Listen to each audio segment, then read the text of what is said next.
আসসালামু আলাইকুম। এক বোনের অভিযোগ ছিল, কেন আমার দোয়া কবুল হয় না।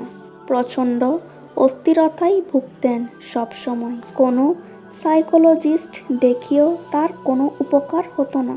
পরে দেখা গেল যে তার মধ্যে আল্লাহকে দোষারোপ করার প্রবণতা প্রকট।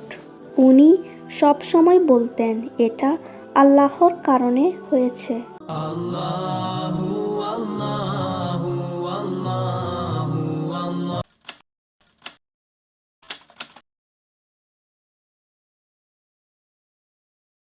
আল্লাহ আমাকে লাঞ্ছিত করেছেন, আমি আশাহত হয়েছি, আমার সাথে কেন এমন হয়, ইত্যাদি ইত্যাদি।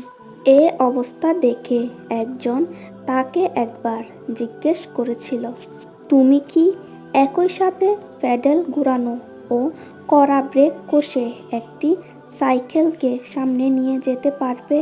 তাহলে তুমি কি করে আল্লাহর প্রতি বিরূপ মনোভাব রেখে তার রহমতের আশা করছো আর ভাবছো যে তোমার দোয়া কবুল হবে? আল্লাহ সুবহানাহু ওয়া তাআলা কি হাদিসে বলেননি, আমি তার নিকট তেমন যেমনটি আমার বান্দা আমার সম্পর্কে ধারণা করে। আমাদের প্রিয় নবী কি বলে যাননি, তোমাদের কারো দোয়া ততক্ষণ পর্যন্ত কবুল হয় যতক্ষণ না সে তাড়াহুড়া করে বলে যে আমি দোয়া করেছি কিন্তু আমার দোয়া কবুল হয়নি। তোমার বর্তমান পরিণতির জন্য আল্লাহকে দোষারোপ করা বন্ধ করো আর মনে করো না যে তিনি একজন নিষ্ঠুর সত্তা, যিনি কিনা তোমাকে প্রতিনিয়ত নাজেহাল করছেন, তোমাকে উপেক্ষা করছেন, তোমার প্রতি অবিচার করছেন। তার চেয়ে বরং আল্লাহর কাছে তোমার এরকমহীন কৃতকর্মের জন্য ক্ষমা চাও। আগে নিজের কর্মগুলি নিয়ে চিন্তা ভাবনা করো।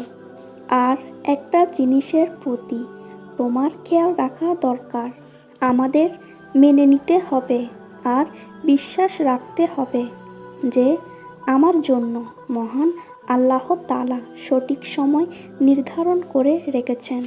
তার হুকুম সেই কাঙ্ক্ষিত সময়ের আগেও আসবে না কিংবা তার পরেও আসবে না।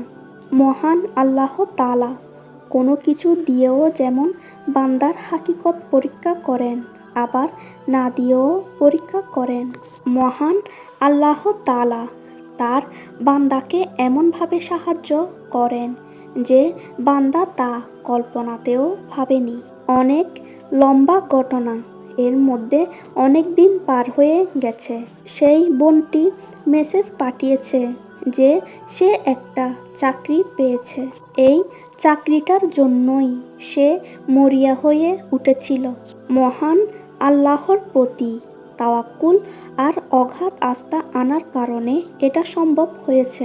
আলহামদুলিল্লাহ। বছরের পর বছর বোনটি দোয়া করেছে কিন্তু কোনো ফায়দা হয়নি। কিন্তু যখনই সে তার মধ্যে আকীদাগত পরিবর্তন এনেছে, আল্লাহকে দোষারোপ করা বাদ দিয়ে তার প্রতি তাওয়াক্কুল করতে শিখেছে, তখনই মহান আল্লাহ তাআলা তার জীবনকে বদলে দিয়েছেন। বছরের পর বছর সে চাকরি পাচ্ছিল না, অথচ এখন সে চাকরি পেয়ে গেছে। আলহামদুলিল্লাহ। শুধু একবার ভাবুন প্রিয় ভাই এবং বোনেরা, যদি দেখেন আপনার দোয়া আল্লাহ তাআলা কবুল করছেন না, তাতে ভেঙে পড়বেন না।